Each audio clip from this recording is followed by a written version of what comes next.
అయితే 100% ఇప్పుడు ఇంకా చాలా రెలవెంట్. రామాయణం అనేది మనం ముందే అనుకున్నాము ఒక belief system, right? Loyalty, justice, moral values. ఇప్పుడు ఏం చేస్తున్నామండి? పొద్దున్న లేస్తే వార్ అనే కాన్సెప్టే ఉందండి. ఆల్ వరల్డ్ కంట్రీస్, పెద్ద పెద్ద లీడర్స్, ఇప్పుడు డొనాల్డ్ ట్రంప్ అని అంత పెద్ద డెవలప్డ్ కంట్రీకి మనం ప్రెసిడెంట్ అనుకుంటాం, or not to name any one. ఒక వార్ రాగానే ఎంత ఆపర్చునిటిస్ట్గా తయారైపోతున్నారు అందరూ. ఎలా అసలు హ్యుమానిటీ లేకుండా డెసిషన్ తీసుకుంటున్నారు అండ్ ఎలా సైడ్ షిఫ్ట్ అవుతుంటారు. ఒకరోజు ఒక స్టేట్మెంట్ ఇస్తాడు, ఇరాన్ ఇజ్రాయల్ అవ్వచ్చు కాన్ఫ్లిక్ట్, రైట్?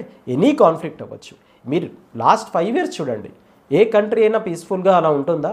ఎప్పుడు ఏదో టెన్షన్. ఎందుకు? వరల్డ్ లీడర్స్ అనేది, వరల్డ్ లీడర్స్లో ఇంటిగ్రిటీ లేదు. ఒక స్టేట్మెంట్ ఇస్తారు, షిఫ్ట్ అయిపోతారు. బట్ రామాయణం చూడండి మీరు, వార్ అనేది ఫర్ ధర్మ, for justice, not for conquering, right? And మీకు అందుకే అంటున్నాను, ఒక బిలీఫ్ సిస్టమ్ లాగా ఎందుకు అయిపోయింది అంటే, వాళ్ళు like Ram or Sita, how integrally they are strong as persons, right?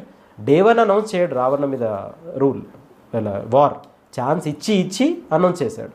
So నన్ను అడిగితే ఆల్ ప్రీవియస్ ఇయర్స్ కన్నా, లాస్ట్ డికేడ్స్ కన్నా రామాయణం ఇప్పుడే చాలా రెలవెంట్. పెరుగుతున్న క్రైమ్ చూసినా, పెరుగుతున్న ఇంజస్టిస్ చూస్తున్నా, పెరుగుతున్న సెల్ఫిష్నెస్ చూస్తున్నా, ఏ లీడర్లో కూడా ఇంటిగ్రిటీ లేదు, ఆపర్చునిస్ట్గా సిచ్యువేషన్స్ చేంజ్ అవుతూ ఉంటాయి, ఏ కంట్రీ కూడా పీస్ఫుల్గా లేదు, ఎకానమీ పక్కకు పెట్టేసి పొద్దున లేస్తే ఆధిపత్యం గురించి అవుతున్న ఈ టైంలో ఐ థింక్ అప్పుడు ఎందుకు ఆ లార్డ్ రామా అనే క్యారెక్టర్ ఎందుకు అంత అవుట్ ఆఫ్ రిలీజియస్ ఫ్యాక్టర్, ఎందుకంత